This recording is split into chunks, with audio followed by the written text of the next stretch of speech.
Suri. All right, thanks so much for being with us here on Atlanta News First Plus. I'm Joy Lim Nakrin here with attorney Suri Chadha Jimenez joining us today. Suri, really appreciate you being here. For those of you who aren't aware, Suri was a defense attorney on the YSL case, and you actually got the charges dropped against your particular client, your defendant, but the case is continuing on.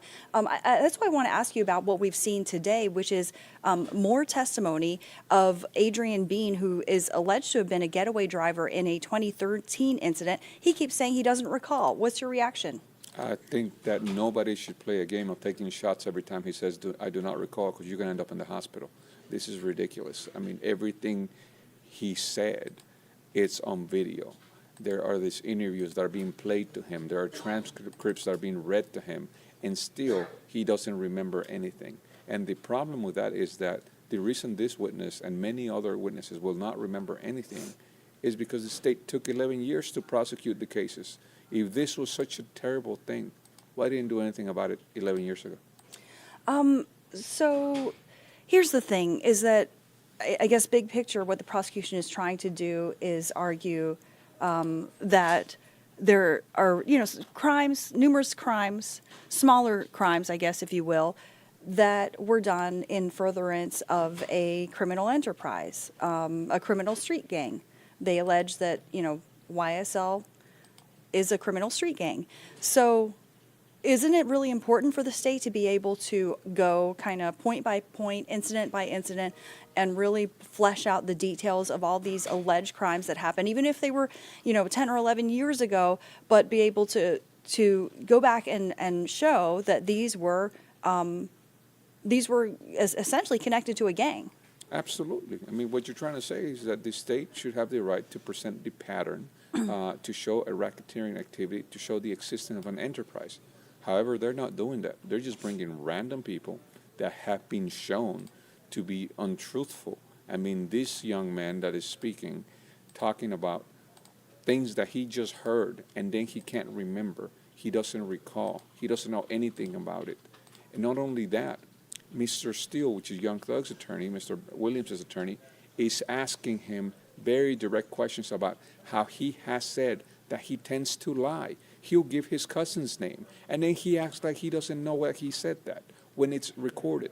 So the state is bringing forward evidence through people that have no credibility, through people that are known to have lied to the police and say whatever they need to say to get their own charges dropped. So sure, the state is trying to prove enterprise, but they're doing it with a lot of very unreliable witnesses. So then what do they do? Because that's kind of the problem here, right? I mean, is that the witnesses are either going to be expert witnesses, right? I mean, like law enforcement, or they're going to be lay witnesses. And lay witnesses are people who were either bystanders who have nothing to do with the situation, or, they're going to be people who are alleged to have been involved in some way. Bystanders are problematic as well, right? Because they may be afraid to come forward with information. So a lot of the witnesses just have to be alleged to have been, connected to these crimes, right?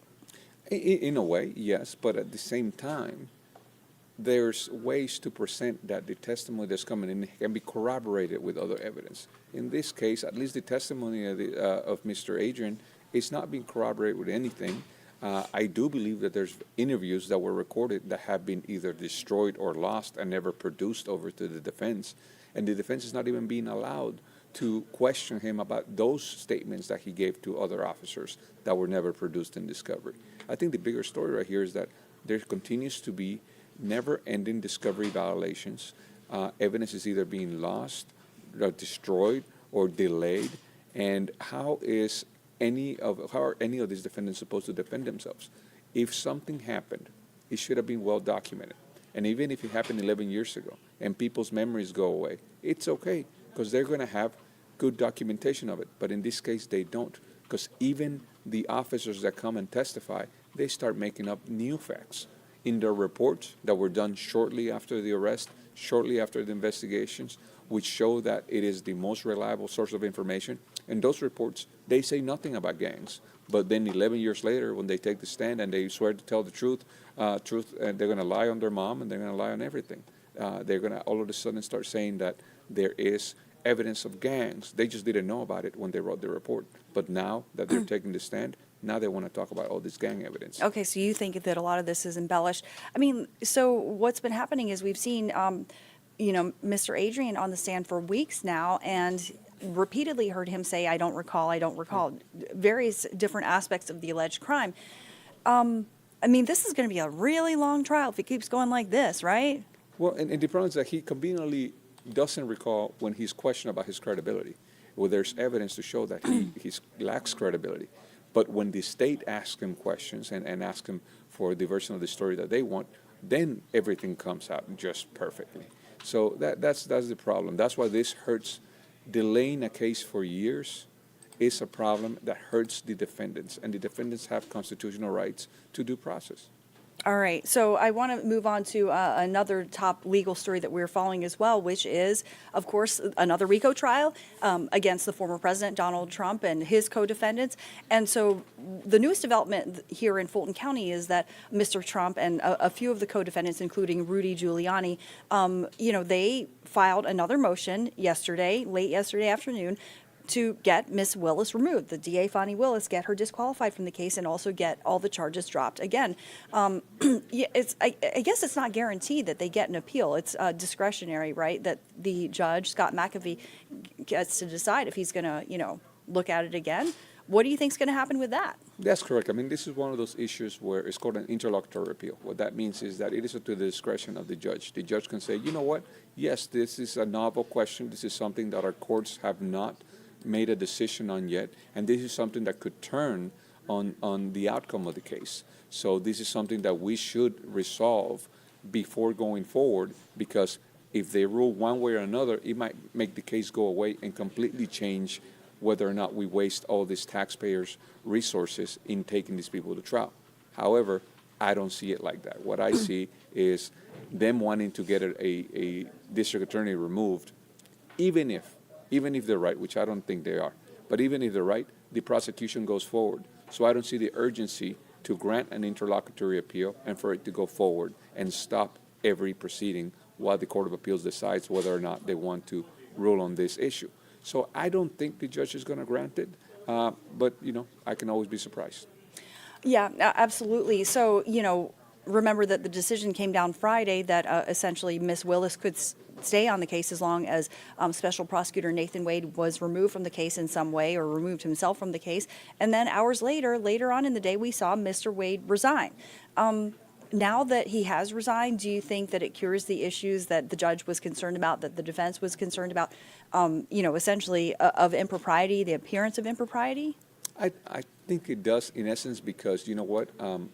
DA Willis is not there in the courtroom every day. She's not the one that's going to be addressing the jurors. She's not the one that's going to be talking to them. This is the state of Georgia versus Mr. Trump and all of the co-defendants. So when the jurors get to interact with these attorneys, it's not going to be her. It's going to be probably a very experienced Fulton County District Attorney, probably Daisha Young, is going to be the one handling the case as the lead attorney, not DA Willis. And so the appearance of conflict was because there was a close relationship between Wade and Willis. Again, the judge found and very clearly said there is no conflict, but the appearance is what needs to be rectified to protect public perception of the system, that people still trust the process of the courts and respect what the courts do. So this is why it's important to cure it, not because there's an actual issue. The appearance is what he's trying to fix, and I do believe Mr. Wade no longer being in the case fixes that issue. All right, so clearly that's how you feel. Clearly the defense doesn't agree. What is Miss Willis's next move here? Now that this motion has been filed, what do we expect to hear from Miss Willis? I hope nothing. I think the judge was very clear that the judge doesn't want to hear anymore from probably anybody. Let's keep this case in the courtroom. Let's keep it through motions and any hearings, even evidentiary hearings. But let's keep it within the walls of that courtroom. Nobody should be making any more statements. I think even Mr. Wade shouldn't be giving any interviews. The district attorney's office, in this case or any other case, they shouldn't be talking about it. Just let it be. Let the process get played out, and let the jurors make the decision, because they're the best equipped to make that decision. Any final thoughts on that, on either of these cases? Well, I think that you are seeing amazing lawyering all around, but at the same time, both of these cases are making the process and us as attorneys, they're putting us in a terrible light. I mean, you've seen the back and forth between the judge in the YSL case and Mr. Steele. That's not how court is supposed to be. All that, I mean, some would say admonishing, but it doesn't seem very professional. And I think Judge McAfee actually brought that up in his order, that he wasn't very happy by the way that the testimony was given, but that doesn't make a case go away. It's just telling us, hey, we need to raise the standard of the way we interact with each other, the way we address each other, even in an adversarial context. There needs to be some more respect all around. Absolutely. Attorney Suri Chadha Jimenez joining us here live on Atlanta News First Plus. So appreciate your expertise and analysis. Just want to let all of our viewers know as well. Over on AtlantaNewsFirst.com, you can, of course, follow all the latest updates on both of these cases, and you can sign up for alerts to get sent right to your phone by downloading our free Atlanta News First mobile news app. Have a great day.